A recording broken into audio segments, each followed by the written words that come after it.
Just a little bit of snow left. What's happening, cats? Yeah, it snowed the other day, Sunday.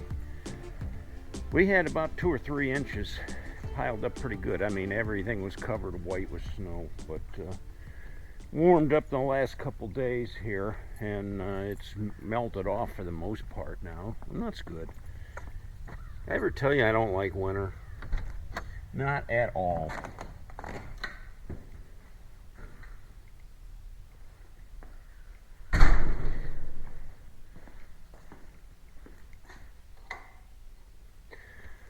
Yeah, give me summertime. Warm weather, t-shirt weather, not cold, frigid weather where, you know, I have to bundle up and put all my leathers on.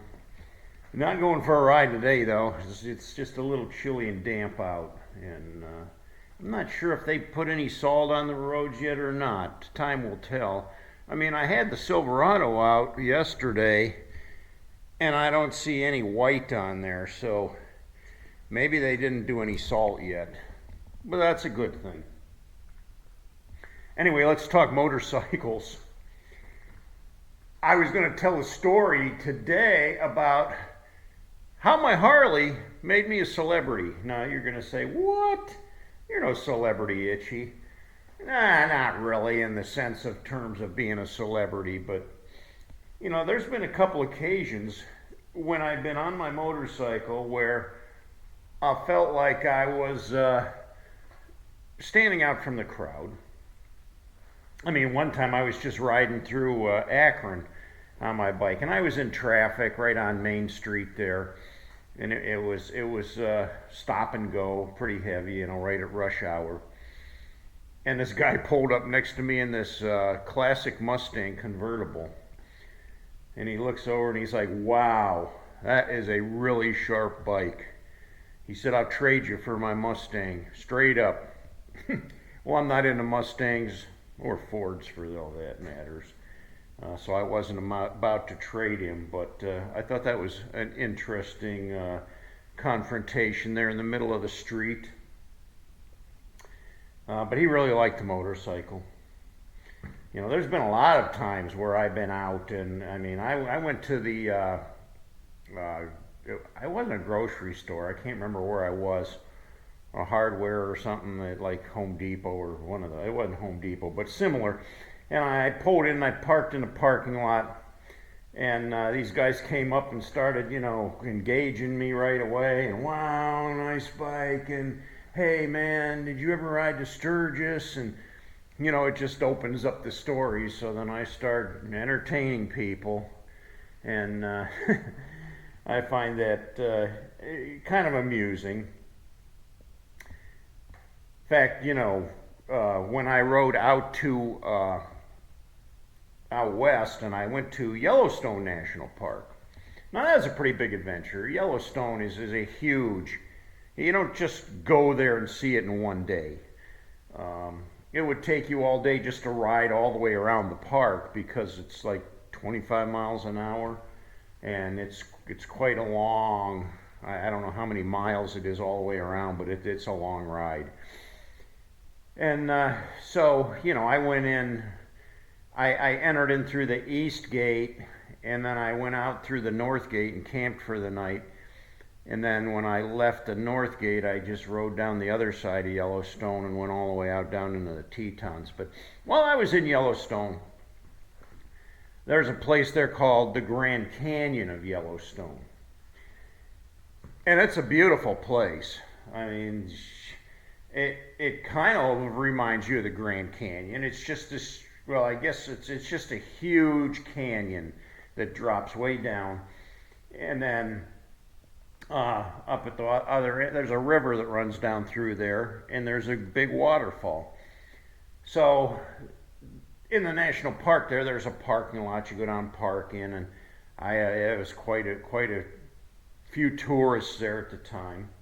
And then there's a walkway you walk down, and you walk all the way down, and then there's an overlook where you can sit on the overlook, and you can look out over this Grand Canyon, and you can see this huge waterfall cascading down in the distance. Well, when I was there, it just so happened that there was like a whole busload of Asians there. I mean, I don't know what country they came from, but a lot of them couldn't even speak English. They were all speaking in some kind of Asian dialect. I went back to the parking lot, and it wasn't actually warm, uh, but I was comfortable, and I came back to the bike and started getting my gear ready to go again. And they kind of swarmed me, and they were like, "Oh, American biker, American biker, very cool, we take pictures." And they were snapping pictures of me left and right. And then they started, "Well, can we take picture with you?" And their family would come over and they'd put their arms around me and get their picture taken with me with the Harley. That was a big thing for them, and I was kind of like taken back. I thought, really? I mean, am I that big of a deal to these Asians, that they got to come and get their picture taken with me? I'm a nobody. I'm not anybody, but they don't even know who I am. But they wanted to get a picture with me with my motorcycle. That was pretty fun, though. I kind of enjoyed the experience when all was said and done, but it really took me off guard. It seems that when you got a nice Harley, wherever you go, it does draw attention.